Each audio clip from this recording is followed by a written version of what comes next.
the first pick in the 2023 NFL Draft, the Carolina Panthers select Trophy Chase, Tucson, Arizona. with the second pick in the 2023 NFL Draft, the Houston Texans select Cody Smith, Houston, Texas. The fantasy draft room is now on the clock.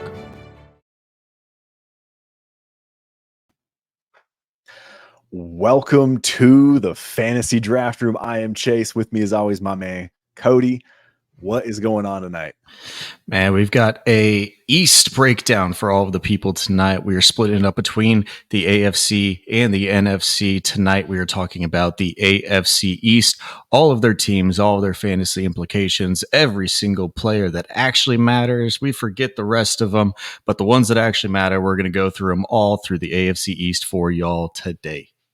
Absolutely, man. So we're going to pull up the first teams here, and you are going to see the depth basically at all these positions. But in the end, we're only going to talk about the ones that matter. And right now, the QB, one you want to say? And fantasy is on the Buffalo Bills. So one Josh Allen on this team here. It's a lock. Hey, if you look at the last 3 years, he's been the QB1 over Patrick Mahomes, or at least the 1 or the 2, every one of the last 3 years. And Patrick Mahomes has not been that, although I do understand why he is the 1 in dynasty formats. Josh Allen, I don't think is a far off second. I still have it as Patrick Mahomes and Josh Allen, just as the community does. But I don't think the gap is as far as most people have it. Josh Allen rushing for his 700 yards and then throwing for another 4,000 is one of the best dynasty assets that you can possibly see. So I don't think there's any reason anybody can have anything to say negatively against him. He was dealing with the injury last year, and he was still having a fantastic year, coming back healthy this year with some more new weapons, another year in the system. I don't think there's any reason that you can really say that Josh Allen is anything but a 1 or 2 QB in dynasty fantasy football or fantasy football in general.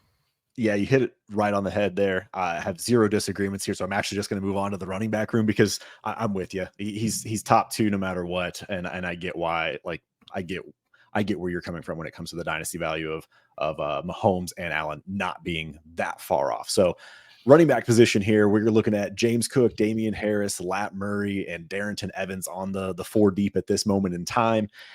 James Cook, what do you think of him and Damian Harris? I have heard nothing about Damian Harris, and really, he's been injured, man. He's just been injured, and so he's not really playing right now. Lat Murray is taking all of the goal line work and the short down work. We'll see if that changes once Damian Harris gets healthy. I think they're probably just going to be a little bit of a split with each other. Whenever one's healthy, the other one's probably playing. I don't know if either of these guys can really stay healthy from what we've seen throughout their careers. So I think that it's a good reason that both of them are on this roster. But right now, it's Lat Murray, and I don't think the gap is that far to Damian Harris with what we're seeing currently. We'll see if he can get back and on the field by week 1. But right now, the only really guy that I am interested in slightly is James Cook, but I'm still not really interested in him.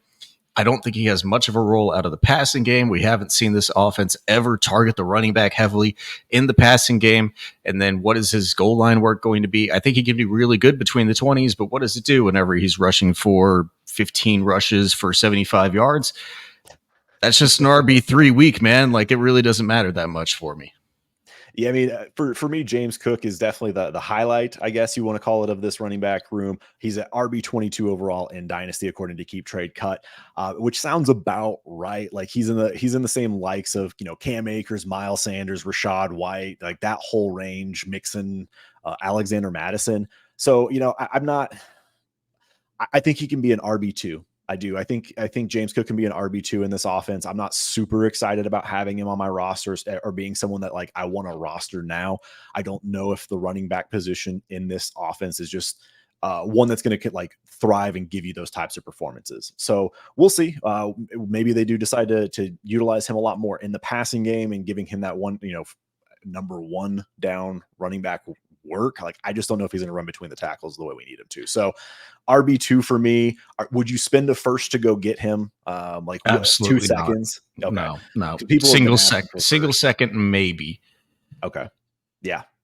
If you're having to pay 2 seconds, I mean, that's Nope. Rashad White-ish. I'll buy something else. I'll just buy something else that's probably going to give me the same replacement value.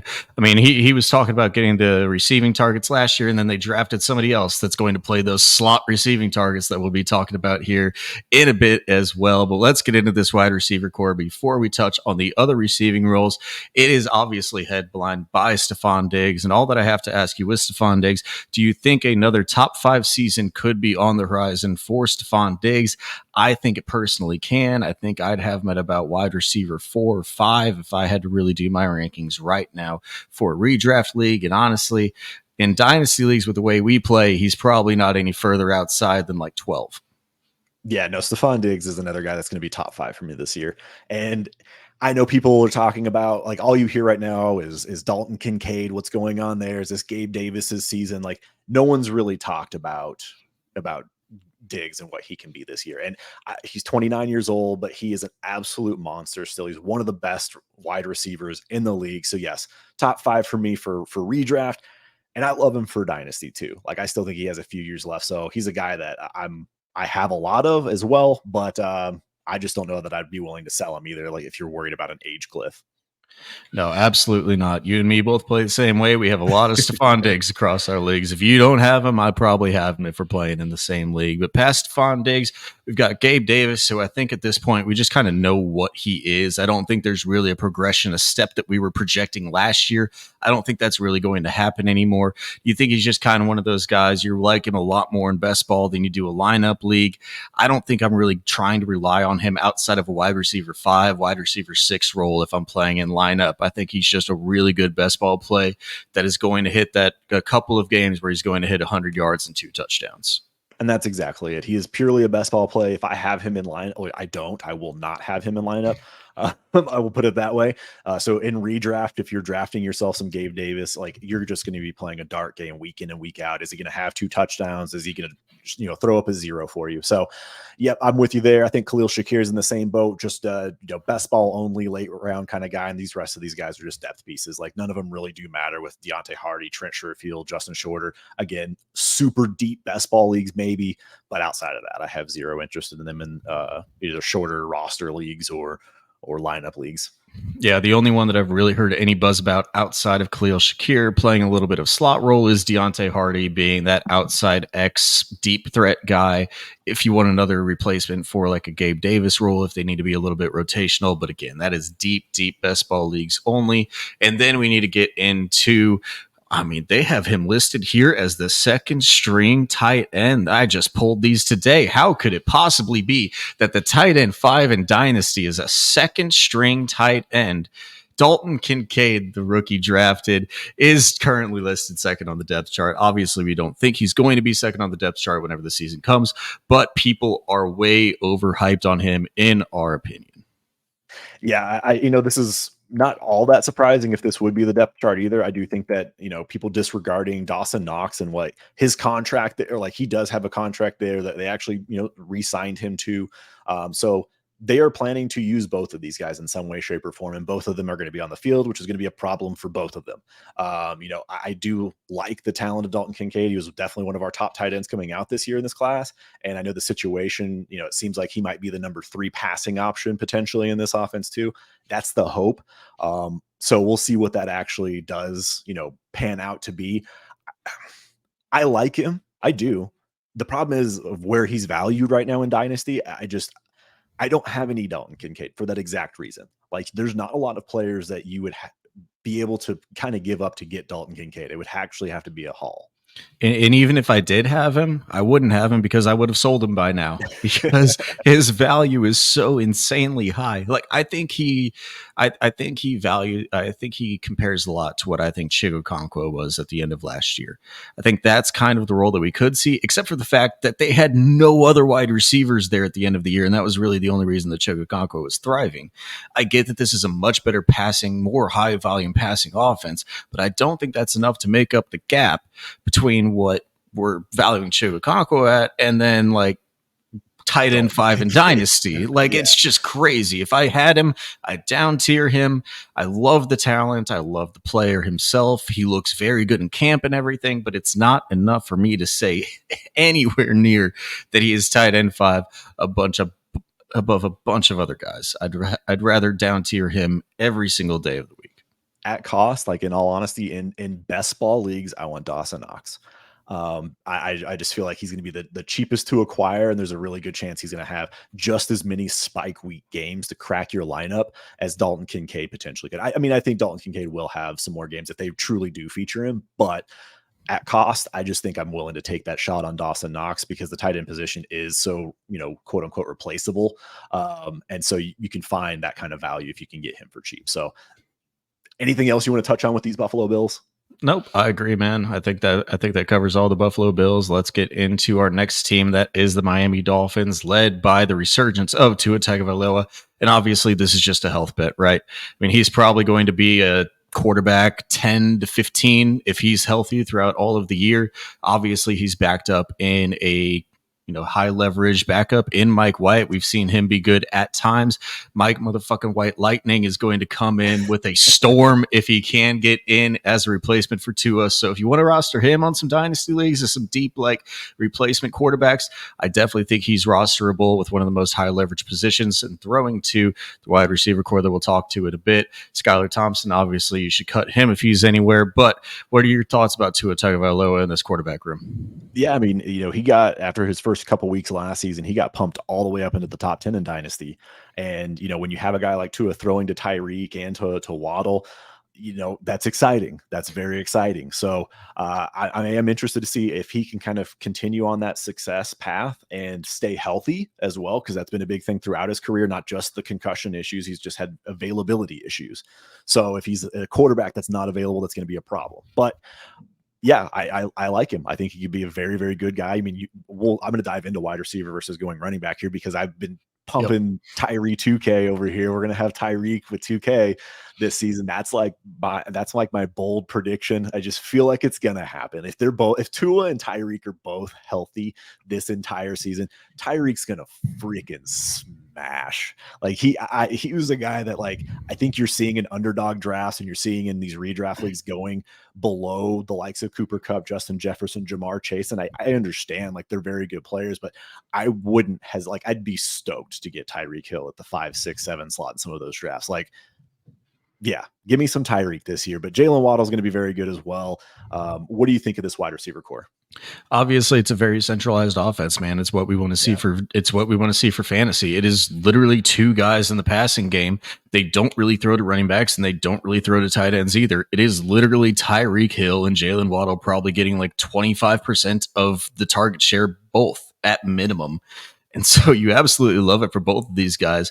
Tyreek Hill does seem to have a little bit more of that explosive power that we want to see. And I don't believe in the 2K Tyreek like you do. I believe in the 1400. The 1400 Tyreek, though, I think is very, very possible. And that is a top 3 wide receiver year still, probably, as long as he has the touchdowns to support it. And so I do love these guys. I mean, the fact that they have a secure backup, in my opinion, and Mike White as well, at least something that can provide a little bit of stability more than Skylar Thompson and what they had last year is very good as well. And I think they understood this from a team perspective too. So I obviously love both of these wide receivers. I do still think it's Tyreek Hill very much over Jalen Waddle, though. I think that you can't expect Jalen Waddle to take a jump over Tyreek. Still be taking him in the first round of redraft leagues. And I'd still think he's a top 8 dynasty wide receiver just because of what he can provide you year over year until he hits a cliff that we haven't seen coming yet. Yeah, really, I just want to breeze over the rest of these guys in the wide receiver room. They're useless. Matter. It's just absolutely useless. I honestly, even in deep best ball leagues, I'm not rostering Cedric Wilson, River Craig. No, none of them. Braxton Berrios is the only one I might actually touch. I think that that's the way I look at it is I better be in a 32 to 35 roster size league where I can just throw one of them, and I might take Ced Wilson or I might take Braxton Berrios, but those would be about the only two. Maybe Robbie Chosen if you're in a 40-man league, but again, it's a best ball dart throw. I don't want any of them in lineup. It is Jalen Waddle, Tyreek Hill. End of discussion. And I'm with you. Jalen Waddle was a 1,400-yard receiver last year. Let's not forget that. Tyreek also had a ton, but this offense is so concentrated. I just envision Tyreek Hill being the Cooper Kupp of this offense, and just them absolutely peppering him with targets. Same thing with Jalen Waddle. This passing game kind of runs through there. But I think we've hammered home that wide receiver room. This running back room survived 2 running back signings so far.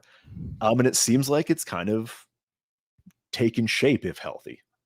I mean, I never understood adding a running back to this roster. I really never did, because they're 5 deep. We aren't even seeing Salvin Ahmed on this screen, and he's he should be rostered. He would be a running back 4 on any other roster if he ever got cut on this team, which I think either him or Myles Gaskin will, and they'll be picked up by another roster. So if you want to roster them, I think you should roster all 5 running backs on this team if you're in a dynasty deep enough league. But it's Raheem Mostert and Jeff Wilson, the top 2 starter and second string right now. I do think that kind of changes. I don't think they really have a true starter, second string, and third string between them and Devon Achane, obviously my guy out of Texas A&M. I do think that he's the most explosive back in this room. It used to be Raheem Mostert. I guarantee it used to be Raheem Mostert, but now he's on the wrong side of that age cliff that we talk about with running backs. Seems like he's healthy, but how long will he be healthy for? We said that last year, and then he was healthy for all the games. I don't know. So Raheem Mostert, I still don't have any trust. I do believe in what they have been telling me with Devon Achane, that they drafted this guy as a high-valued pick, and I do believe that he will be taking the majority of this workload at some point. What does the majority say, though? I think that's only probably like 40 to 45%, as I do believe this is still a 3-headed running back room. Yeah, I mean, if you've listened to anything that we've done on the Overreaction podcast on the Destination Devy feed, make sure you do check that out, because we have talked a lot about the running back, just kind of philosophy in the NFL changing. And I feel like this is going to be like the true, if you can execute it well and you can find guys that fit your scheme really well, like this is the type of room, like super low budget, but super efficient and effective. Like Raheem Mostert, if he is healthy, will be the quote unquote, I think, lead back if healthy. It seems like he's had a lot of work in the passing game. They've actually talked a ton about Mostert and how his performance has been, but I'm with you. Devon Achane should not be number 3 on this depth chart. They're just going to have a full on actual committee. And I do think that Mostert will have his weeks. Wilson will have his, couple weeks here and there. Devon Achane's going to hit some home runs where you're excited to have him in your lineup or have him in best ball. And I know best ball running back is kind of I don't know, it's one of those things you don't really like, just like, oh yeah, I have a best ball dart at running back, but like he's a home run hitter. Like all he needs is one run and he's cracking your lineup and you're excited about that. I truly think he's even going to be useful in lineup for most weeks. He'll at least provide you with a little bit of a floor. I don't believe I believe Jeff Wilson is going to be outside of this committee, other than 5 to 6 touches a week. And so if they don't run the ball, I think they were 31st in rushing attempts last year. Like this team did not rush the ball at all. True. So if they rush anywhere near median and this offense is a little bit more centralized just between Raheem Mostert and Devon Achane as I see it playing out, because I think they are much better than Jeff Wilson, believe it could be a little bit better for both of them. And then Raheem Mostert dependent on health as well. I could see Devon Achane being fairly useful week over week. Honestly, is there anything to talk about in tight end here, though? I think we've covered everything else. Durham Smythe, I have him in a couple of just like 2.0 tight end best balls. Other than that, Elijah Higgins, I know, is one of the guys who's not even listed here on the screen. There's a little bit of hope for him to be a wide receiver tight end convert. Outside of just dart throws and high leverage tight end premium leagues, don't roster any of them. Yeah, zero interest, not even going to discuss it. We're just going to move on because it's who cares? Yep. All right, let's move on to the New England Patriots here. Sounds like there's clarity in the quarterback room for once. So we got Mac Jones as our QB1 with Bailey Zappi. It was always clear. Come on. I'm just saying, like, people keep talking about it. So Bailey Zappi is the 2. Mac Jones, year 1 with Bill O'Brien. Like, I do think that this offense should be better than having a defensive assistant running the offense. So this has to be better. Like, it just absolutely has to be better. You do bring in Juju Smith-Schuster here in this offense, so I'm excited about that for Mac Jones. I think that there's still going to be, opportunities for a improvement from Mac Jones from what we saw last year. Like that, let's just kind of erase that from our memory. And in my opinion, I think he's just gonna be a mid-range QB2. Like that's kind of what he is. Super flex. I'm happy to have him as my QB3 on a roster, but he's probably going to be a mid to back end range QB2. And that's what he is. Probably. I mean, we really tend to forget that Mac Jones was probably the best rookie quarterback in that 2021 class in his rookie year. And then he was just devastated by one of the most atrocious offenses that we have seen in a long freaking time. I mean, kind of like the Trevor Lawrence rookie year. I mean, that's almost what we had with Mac Jones in his second year. That was about how bad it looked in this Patriots system last year. And they still were kind of like hanging around 500 for a long while just because it's Bill Belichick. They have a great defense, but the offensive side of the ball was not doing good. Obviously, Bailey Zappi, quote unquote, is one of like a high leverage quarterback replacement. I don't think there's any chance that that's actually going to take place. I don't know what that was last year and why it was done. I think he probably just like backtalked Bill Belichick one day and he just kind of gave him like a little bit of a spite, like benching maybe. I don't know what it was, but anyway, no, Mac Jones. I mean, he's a QB2. I think that's all he is. I don't think he has much more upside than like QB 15 on a year, and he's probably anywhere between QB 15 and 24. It's just one of those guys in like a super flex league you can feel confident in, giving you a floor every week, but you can't really expect too many spikes, I don't think. Yeah, I mean, this offense, I just don't know what to make of it as a whole. Like running back room, obviously they just signed Zeke Elliott, but you have Ramondre Stevenson here in this running back room to kind of dive into that a little bit. We saw preseason week 1, Pierre Strong, but like the rest of the running backs behind Ramondre did not look good. And so bringing in Zeke was important. And so they brought in somebody, happened to be Zeke. I do think it has like an impact on Ramondre's like ceiling potentially if Zeke does actually vulture touchdowns, but I think that's really all that you worry about with Zeke is him taking the touchdown upside away.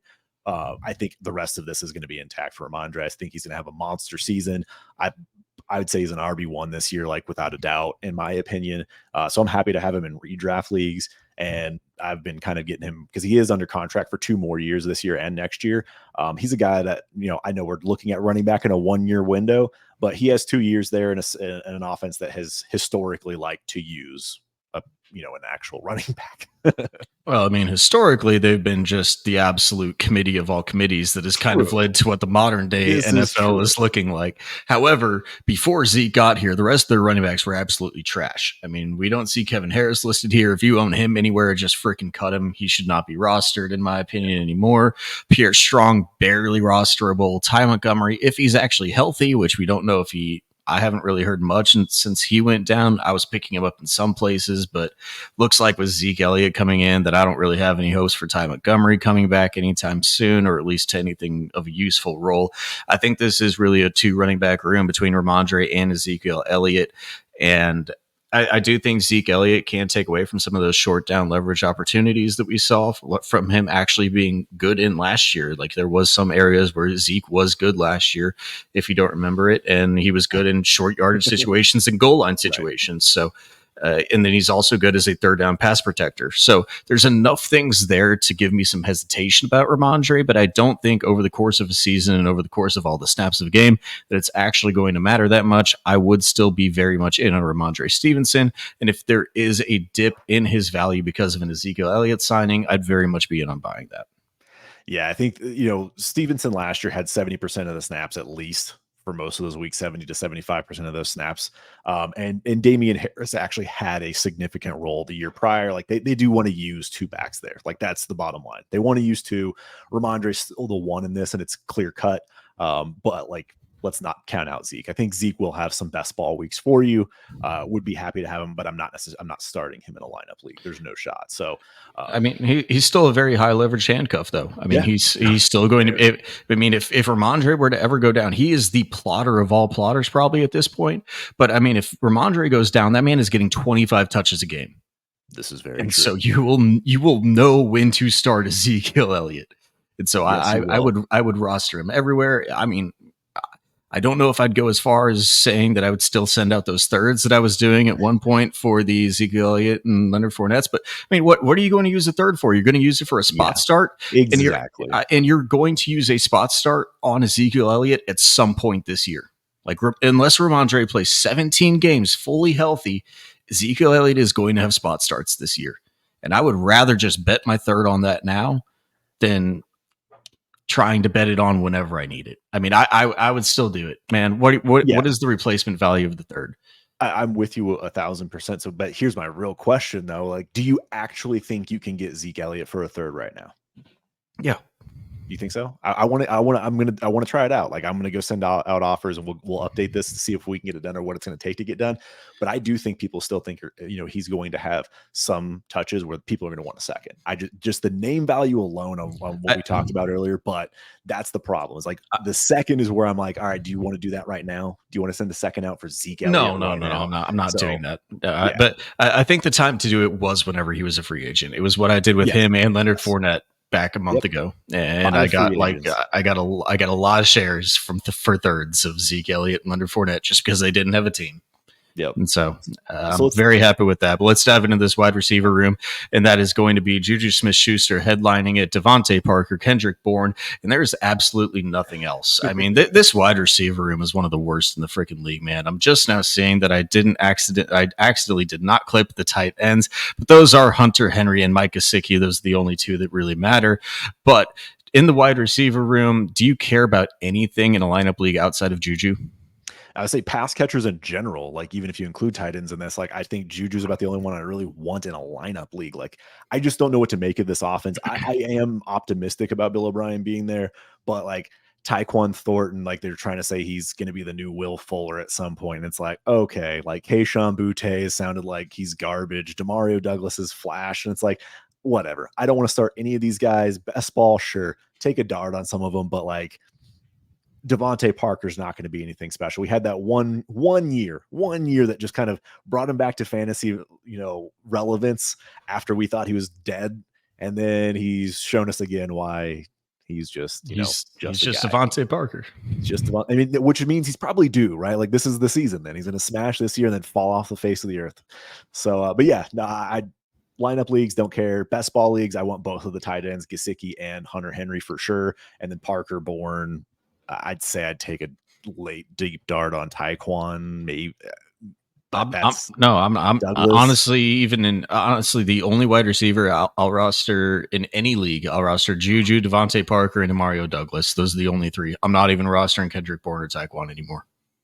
I think unless it's like 35 plus. I'm not rostering, and Demario Douglas is just an upside shot because Kendrick Bourne, I was in on him last year. It might just be a little bit of spite.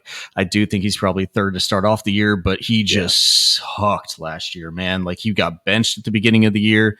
If you remember that whole saga, like it was gross. I'm just deleting everything from my memory from the Patriots. From the Patriots of 2022. Yeah. Like it's hard for me to just not to just be like, you know what, I'm going to give him a one game pass. Like show me on the football field where it's like, you look like you still have like juice in you or something like that you're going to have some sort of opportunities running routes like then, but yeah, one game trial. We'll see how it goes. All right. And for the tight ends real quick that aren't pictured there, if you had to pick one, is it Mike Gesicki or is it Hunter Henry who finishes higher on the year?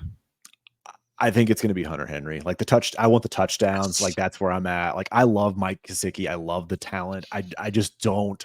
I've heard nothing. I've heard nothing about Gesicki like standing out. Really either tight end, like them utilizing them and in the offense. So and the way Bill O'Brien's used it in the past, like it's just there. So I don't know. I right now it's Hunter Henry. Yep, I'm with you on Hunter Henry. I do think that Mike Gesicki could have more catches, more yards. Hunter Henry will have more touchdowns if this offense is actually good and throws for more than like 20 touchdowns this year. We'll see. So let's dive into the most polarizing team of this offseason where we have the New York Jets. And Team Hard Knock here is just and like I love it for fantasy. Like you just look at the names. I don't even want to go like through position by position, but Rodgers, Brees, Dalvin, Garrett Wilson, Alan Lazard. I like Corey Davis still. Like I'm very, very excited for this offense in general. And then not to mention my guy, Tyler Conklin, in the tight end room. Like this offense again will be very, very good. And I think Aaron Rodgers has the potential this year to be a top 8 quarterback. I think if he is efficient as he has been with a Nathaniel Hackett offense, I don't know. And maybe that's even being a little generous. Maybe top 6 is in the possible outcomes for him just because of what he has. For Rodgers, for the offense as a whole. for Rodgers as a QB this year.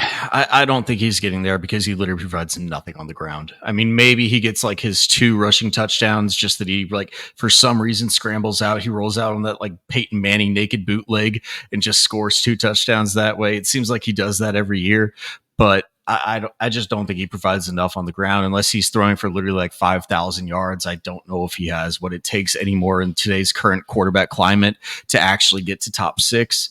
Maybe it's there, but he'd have to be like Joe Burrow plus to get there, in my opinion. But with Aaron Rodgers, I'm very in on him this year. Obviously, the back-to-back COVID MVP. I do think that he had the down year last year, but I do think with the revenge tour, Aaron Rodgers, that he can get back to his previous self. Do you have any interest in rostering Zach Wilson in any of these leagues, or is he just an absolute cut at this point? Like, I do believe he has an upside as one of the guys, but yeah. I think he's just any other backup. Like, you could take a shot on Kyle Allen, and I think it's almost the same as Zach Wilson at this point.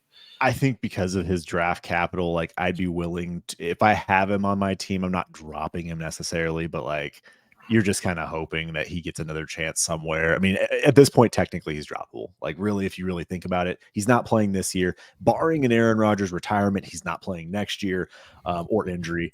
So yeah, I'm good without Zach Wilson, but it's the fact that if something did happen, his value could spike if he has to start for any period of time. Just because he's a quarterback. Of course. Yeah, I just think he's any other quarterback. He's just any other quarterback backup at this point. I don't think there's any difference between him and like a Stetson Bennett at this point. Unfortunately for him, the only thing that matters is draft capital. And once you get benched behind somebody else, I don't even think that really matters. Trey Lance. Yeah. But whenever we're talking about Breece Hall and Dalvin Cook here leading the running back room, I don't think there's really any more room for Michael Carter, Zonovan Knight, or anybody else in the system. Izzy Abanikanda isn't even listed here. I mean, that just seems like a dead pick at this point. I mean, if you're planning for year 3 on a running back, that's almost just a drop for Izzy. I don't think it's a drop for Izzy, but he's close to that range for me. I think he's on the fringe of rosterable almost. I'm still going to roster him just because he has the upside, he has the name, he has the hype from the draft season. But other than that, don't really have any hope. I do think this is a 2-headed monster with Breece Hall and Dalvin Cook. It is what Aaron Rodgers' systems have shown us from the past of A.J. Dillon and Aaron Jones and Jamal Williams previously with Nathaniel Hackett as well as the OC. This is just what it's going to be. As long as these two are healthy, it's going to be a 2-headed monster between these two, and both of them can thrive. We've seen it before where both of them, I think, have been top 15 running backs within a Green Bay system before. And so Breece Hall and Dalvin Cook, I mean, obviously they take a hit and they're capped in their upside, but I think both of these guys could still be very, very good. Oh, for sure.